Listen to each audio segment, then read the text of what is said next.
एक गांव में एक खंडहर था। उस खंडहर में एक चंपा चुड़ैल अपनी बेटी शीला के साथ रहती थी। शीला को पता नहीं था कि उसकी माँ चंपा एक चुड़ैल है। चंपा रोज सुबह गांव में उड़ते हुए जाती और वहां से खाने का सामान ले आती। वो शीला के सामने एक आम औरत का रूप लेकर रहती थी, लेकिन गांव वालों को पता था कि वो एक चुड़ैल है। इस तरह से शीला और चंपा के दिन कट रहे थे। लेकिन धीरे धीरे शीला बड़ी होने लगी और खंडहर से बाहर जाने के लिए जिद करने लगी। माँ, मैं अकेले रहते रहते ऊब गई हूँ, मुझे भी बाहर जाना है। ना ही मेरे कोई दोस्त है, ना ही कोई हमसे मिलने जुलने आता है। बेटी, बाहर की दुनिया अच्छी नहीं है, हम लोग यही ठीक है। बाहर जाएगी तो तेरी और मेरी जिंदगी खतरे में पड़ सकती है। माँ, तुम भी कितना डरती हो लोगों से। लगता है अकेले रहते रहते तुम्हें अकेले रहने की आदत पड़ गई है। कुछ नहीं होता, बस कल तुम मुझे भी अपने साथ ले चलो। ऐसा कहकर शीला वहां से चली जाती है, लेकिन चंपा शीला की बात सुनकर सोच में पड़ जाती है। ये शीला को क्या हो रहा है? इसे कैसे समझाऊं कि मैं चुड़ैल हूँ और लोग मुझसे डरते हैं, प्यार नहीं करते। मुझे देखकर तो वो लोग भाग जाएंगे। इससे कौन दोस्ती करेगा? अगली सुबह शीला गांव में जाने के लिए तैयार होकर आती है। माँ, देखो मैं कैसी लग रही हूँ। भला ये भी कोई पूछने की बात है? मेरी बेटी तो दुनिया की सबसे प्यारी बेटी है, हमेशा ही सुंदर दिखती है। तो चलो मेरी प्यारी माँ मुझे लेकर। शीला की जिद के आगे चंपा विवश हो जाती है और शीला को लेकर उड़ते हुए जाने लगती है। शीला जब आसमान में होती है तो चंपा शीला को बोलती है, मजा आ रहा है माँ, ऊपर से नीचे सब कितना छोटा दिख रहा है। लेकिन माँ, एक बात तो बताओ, तुम तो आसमान में उड़ रही हो, लेकिन मैं क्यों नहीं उड़ पाती? मुझे भी उड़ना है। बेटा, इसीलिए तो मैं तुझे कह रही थी कि अभी तू छोटी है। तुम जब बड़ी हो जाओगी तो मैं तुम्हें उड़ना सिखाऊंगी, और अभी लोगों से मिलना जुलना ठीक नहीं है। कल को बड़ी होगी तब जितनी मर्जी दोस्ती कर लेना। मैं तो कहती हूँ वापस चलते हैं। हाँ, माँ बहुत चालू हो तुम। आपके पास एक से एक बढ़िया बहाने होते हैं। आप जितनी मर्जी कोशिश कर लो, मैं तो आज आपके साथ गांव के अंदर जरूर जाऊंगी, चाहे आप कितने भी बहाने कर लो। हाँ। फिर चंपा शीला को लेकर एक आम के बाग में उतरती है। आम को देखकर शीला बहुत खुश हो जाती है। अरे वाह माँ, कितने अच्छे आम हैं। मैं तो खाकर ही आगे गांव में जाऊंगी। फिर शीला आम खाने लगती है। तभी वहां से कुछ गांव वाले गुजर रहे होते हैं, जो कि शीला को देखकर घबरा जाते हैं और वहां से भागने लगते हैं। अरे भागो भैया, भैया ये तो चुड़ैल है। अरे भागो रे, अपनी जान बचाकर भैया। गांव वालों को ऐसे भागते देखकर शीला हंसने लगती है और चुड़ैल घबरा जाती है। जिसका डर था वही हो रहा है। लोग मुझे देखकर घबरा कर भाग रहे हैं। मेरा असली रूप क्या है ये लोग जानते हैं, इसलिए डर रहे हैं मुझसे। अब क्या करूं? तभी शीला बोलती है, माँ, ये लोग तो ऐसे भाग रहे हैं जैसे कोई चुड़ैल देख ली हो। बेचारे कितने सीधे हैं। फिर शीला और चुड़ैल गांव में चले जाते हैं। चुड़ैल को देखकर गांव वाले घर के अंदर चले जाते हैं और थोड़ी देर बाद आते हैं तो उनके हाथ में खाने पीने का सामान होता है। वो सब सामान लाकर चंपा के पैरों में रख देते हैं और फिर सब अपनी गर्दन झुकाए हुए वापस अपने घरों में चले जाते हैं। ये सब देखकर शीला हैरान हो जाती है और चुड़ैल से पूछती है, अरे माँ, ये सब गांव वालों को क्या हो रहा है? हम दोनों के आने से पहले ये लोग तो बिल्कुल ठीक थे, अब डर गए। पहले बच्चे भी खेल रहे थे, लेकिन हम दोनों को देखकर कितने डर गए हैं और बात भी नहीं कर रहे। शीला की बात सुनकर चंपा हंसने की एक्टिंग करती है और बोलती है, हाँ बेटी, मैं भी हैरान हूँ। ऐसे तो ये लोग कभी नहीं करते। मैं तो जब भी आती हूँ इतने प्यार से बोलते हैं मुझसे, और तो और मेरी इज्जत भी इतनी करते हैं। लगता है किसी बात पर परेशान है बेचारे। चलो कोई बात नहीं, हम फिर आ जाएंगे और मैं अगली बार तुम्हारी दोस्ती करा दूंगी गांव की किसी लड़की से। फिर चुड़ैल के समझाने पर शीला वापस चलने को राजी हो जाती है, लेकिन गांव वालों का ये व्यवहार उसे समझ नहीं आता और वो चुड़ैल का पीछा करने का ठानती है।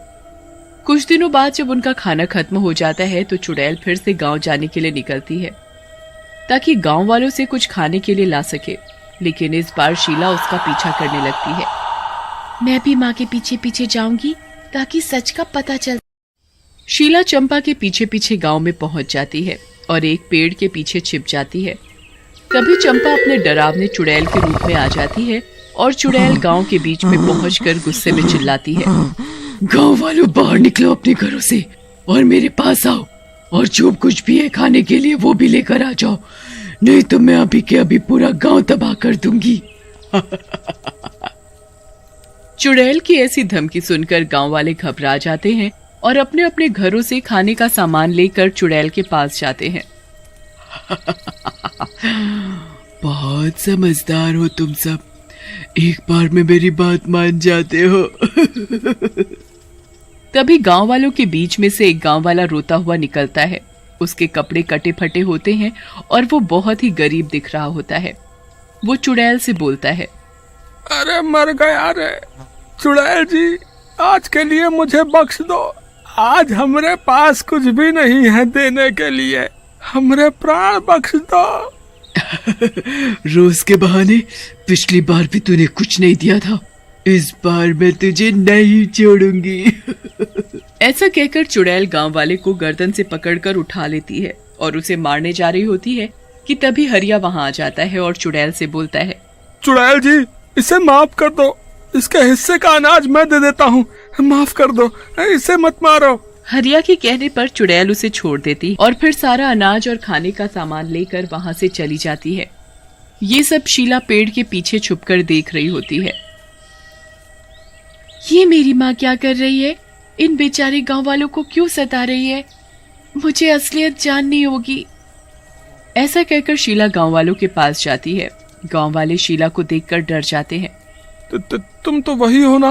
अरे तुम तो वही लड़की हो ना जो कल उस चुड़ैल के साथ आई थी? चुड़ैल के साथ? क्या बोल रहे हो भैया? वो तो मेरी माँ है, वो कोई चुड़ैल वुड़ैल नहीं है।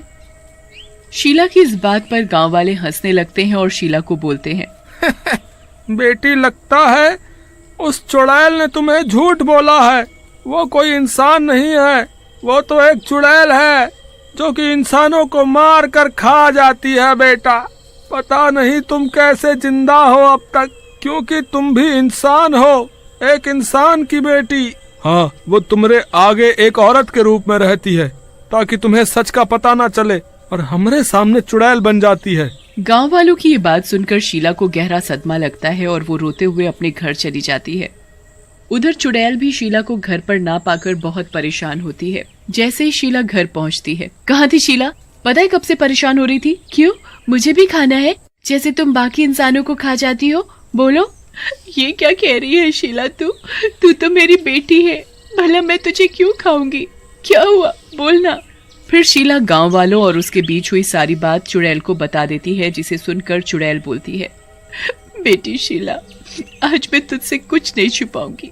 हाँ, ये सच है कि मैं एक चुड़ैल हूँ और मैं इंसानों को मारती थी, लेकिन मैंने तुझे अपनाने के बाद कभी किसी इंसान को नहीं मारा। लेकिन माँ, मैं कौन हूँ फिर?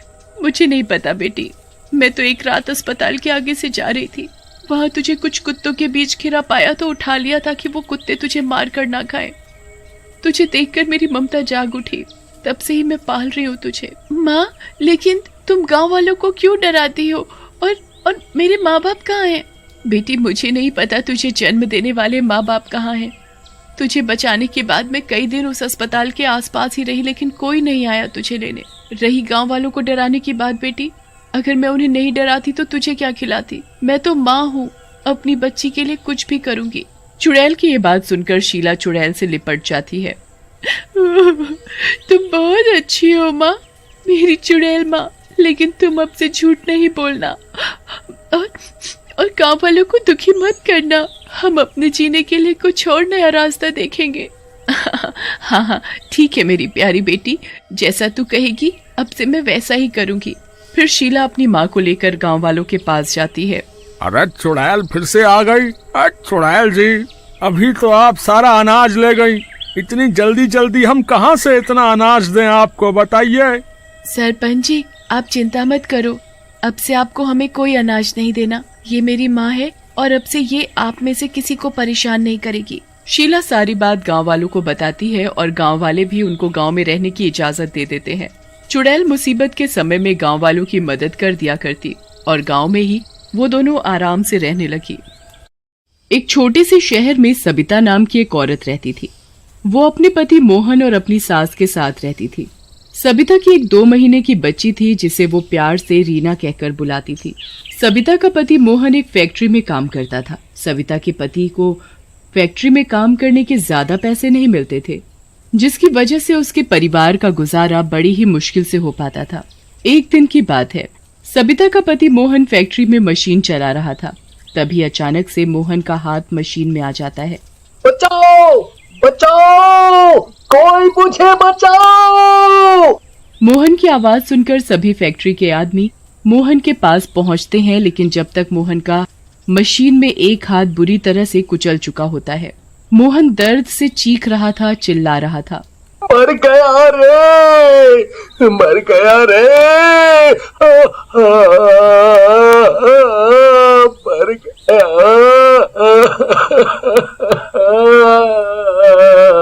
देखते ही देखते मोहन खून से लथपथ हो जाता है और वो बेहोश हो जाता है। फिर सभी फैक्ट्री की लेबर मोहन को उठाकर अस्पताल पहुंचाती है।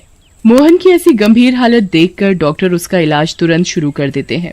सविता पति की खबर सुनकर अपनी छोटी बच्ची को गोद में लेकर अस्पताल पहुंच जाती है। तभी डॉक्टर आकर सविता से कहता है, देखिए, हमें आपके पति का हाथ काटना पड़ेगा। अगर उसका हाथ नहीं काटा गया तो उसके पूरे शरीर में जहर फैल जाएगा। सविता बेचारी की ऐसी हालत नहीं थी कि वो कुछ कह पाती। वो तो बस अपनी बेबस आंखों से अपने पति को देखकर रोए जा रही थी। डॉक्टर ऑपरेशन करके मोहन का हाथ काट देते हैं। मैंने इनका ऑपरेशन कर दिया है। अब आपके पति ठीक हैं। आप इन्हें घर लेकर जा सकती हैं। ये कुछ दवाई मैंने लिख दी है, आप इन्हें समय से देते रहना। और एक बात और, अभी आप इन्हें कोई भी काम मत करने देना। इनका खून बहने की वजह से काफी कमजोरी आ गई है। जी डॉक्टर साहब। सविता अपने पति को घर ले जाती है। जो कुछ भी घर में थोड़ा बहुत पैसा बचा था वो मोहन के इलाज में लग गया था। हे भगवान, तू ये कैसी परीक्षा ले रहा है। हे भगवान, मैं क्या करूं। घर में कुछ भी खाने के लिए नहीं बचा। घर में एक पैसा भी नहीं बचा जिससे मैं घर का राशन ले सकूं। मुझे पता है मेरी बच्ची, तुझे भूख लगी है, पर मैं तुझे दूध कहाँ से लाकर पिलाऊं। और वो रोते रोते सो जाती है। और अगले दिन सविता देखती है कि उसकी सास की तबीयत बहुत खराब है। हे भगवान, ये अभी तक पूरी तरह ठीक नहीं हुए। अब माँ जी की भी तबीयत खराब हो गई। मैं कहाँ से पैसे लेकर आऊं जिससे माँ जी का इलाज हो सके। सविता अपने रिश्तेदारों से पैसे उधार मांगने जाती है, पर कोई भी उसे पैसे नहीं देता। अब तो रिश्तेदारों ने भी पैसे देने से मना कर दिया। ऐसे में कोई हमारी मदद नहीं करेगा। अब तो मुझे ही कुछ करना पड़ेगा। सविता ये सोचकर अपनी बच्ची रीना को गोद में उठाती है और काम की तलाश में निकल जाती है। काम ढूंढते ढूंढते बड़ी मुश्किल से उसे एक घर में काम मिलता है। मेम साहब, क्या मुझे आपके घर में कुछ काम मिल सकता है? हाँ, काम तो है। साफ सफाई, झाड़ू पोछा, बर्तन, कपड़े। क्या तुम ये सब कर पाओगी? जी जी, मैं सब अच्छे से कर लूंगी। आप मुझे जो काम देंगी मैं वो कर लूंगी। ठीक है, कल सुबह तुम समय से काम करने आ जाना। सविता खुशी खुशी अपने घर चली जाती है और अगले दिन जैसे ही सुबह होती है सविता अपनी बच्ची को गोद में उठाकर काम के लिए निकल जाती है। सविता की मेम साहब सविता की गोद में बच्ची को देखकर उससे कहती हैं, सविता, तुमने बताया नहीं कि तुम अपने साथ काम करने के लिए अपनी बच्ची को लेकर आओगी। वो मेम साहब, घर में मैं इसे नहीं छोड़ सकती। तुम्हारी बच्ची अभी बहुत छोटी है। नहीं नहीं नहीं, तुम काम नहीं कर सकती। मेम साहब, मुझे काम की सख्त जरूरत है। मैं मेरी बच्ची के साथ आपके घर का सारा काम कर लूंगी। आपको कोई भी शिकायत का मौका नहीं दूंगी। मेम साहब कुछ देर सोचकर सविता से कहती है, ठीक है, मुझे मेरा काम पूरा चाहिए। अब तुम चाहे जैसे भी करो। मेम साहब सविता से कहकर अपने कमरे में चली जाती है। सविता अपनी बच्ची को प्यार से, मेरी बच्ची, तेरी माँ को घर का काम करना है ना, तो यहाँ आराम से सो। मैं जल्दी से काम करके तुझे खिलाऊंगी। फिर सविता घर के एक कोने में कपड़ा बिछाकर अपनी बच्ची को सुला देती है और रसोई में बर्तन धोने लगती है। लेकिन कुछ देर बाद बर्तनों की आवाज से सविता की बच्ची जाग जाती है और रोने लगती है। सविता ये सब देखकर जल्दी से बर्तन छोड़कर अपनी बच्ची को गोद में उठा लेती है। सविता की गोद में लेते ही बच्ची चुप हो जाती है। सो जा मेरी बच्ची, सो जा। तेरी माँ को बहुत सारा काम करना है। तेरी माँ काम करेगी तभी तो तेरे पापा और तेरी दादी का इलाज करा पाएगी। अगर तू ऐसे ही रोती रहेगी तो तेरी माँ काम कैसे करेगी। जैसे ही सविता की बच्ची सो जाती है सविता वापस बर्तन धोने लग जाती है। लेकिन कुछ देर बाद बच्ची बर्तनों की आवाज से जाग जाती है और रोने लगती है। सविता अपनी बच्ची को गोद में लेकर उसे सुलाने की कोशिश करती है। इतने में ही बच्ची के रोने की आवाज से सविता की मेम साहब आ जाती है। मैंने पहले ही तुमसे कहा था कि तुम्हारी बच्ची बहुत छोटी है, तुम काम नहीं कर पाओगी। वो मेम साहब, मैं थोड़ा इसे सुला दूं, फिर मैं आपके घर का सारा काम कर लूंगी। मैं तुम्हें आखिरी बार बोल रही हूँ, अगर इस बार तुम्हारी बच्ची रोई तो मैं तुमसे काम नहीं कराऊंगी। जी मेम साहब। सविता का काम करना बहुत जरूरी था। सविता एक कपड़ा लेती है जिससे वो अपनी बच्ची को कमर में बांध लेती है। फिर सविता अपनी बच्ची को कमर पर बांधे बांधे घर का काम करने लगती है। सविता बर्तन, झाड़ू, पोछा, कपड़े, खाना सब काम कर लेती है।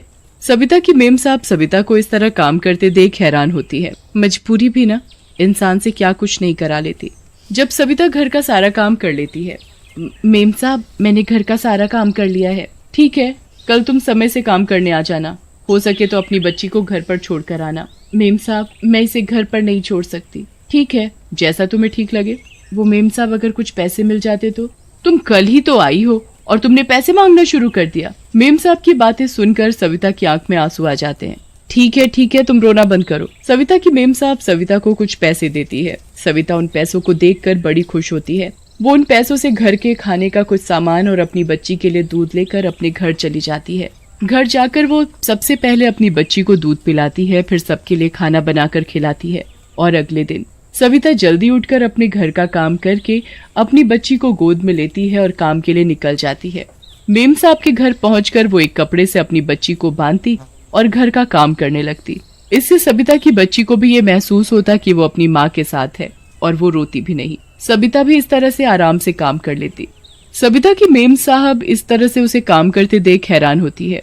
इस सविता की कोई तो मजबूरी रही होगी जो ये अपनी छोटी बच्ची को कमर पर बांधकर रोज इस तरह से काम करती है। वाकई में माँ तो माँ है, महान है माँ। जब सविता घर का सारा काम कर लेती वो अपने घर चली जाती। ऐसे ही सविता रोज अपनी बच्ची को कमर पर बांधकर काम करने लगी थी। अब तो सविता को इस तरह काम करने की आदत सी पड़ गई थी। ऐसे ही एक दिन सविता रात को अपनी बच्ची को गोद में लिए बैठी थी। इतने पैसों में घर का गुजारा नहीं हो पाता और ये भी अभी तक पूरी तरह कुछ काम करने की हालत में नहीं है। क्यों ना मैं और घरों में काम करना शुरू कर दूं, इससे घर की थोड़ी बहुत पैसे की परेशानी तो दूर होगी। और अगली सुबह आज सविता और दिन से भी पहले उठकर अपने घर का सारा काम कर लेती है और वो अपनी बच्ची को लेकर काम के लिए निकल जाती है।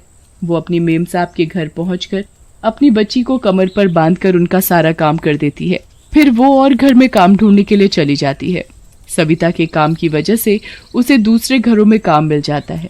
अब सविता और घरों में भी काम करने लगी थी। मैं मेरी बच्ची को खूब पढ़ाऊंगी, लिखाऊंगी, इसे डॉक्टर बनाऊंगी। ऐसी ही सविता रोज अपनी बच्ची को अपनी कमर पर बांधकर दूसरों के घरों में कभी बर्तन साफ करती तो कभी खाना बनाने का काम करती। सविता अपनी बच्ची को पढ़ा लिखा कर डॉक्टर बनाना चाहती थी।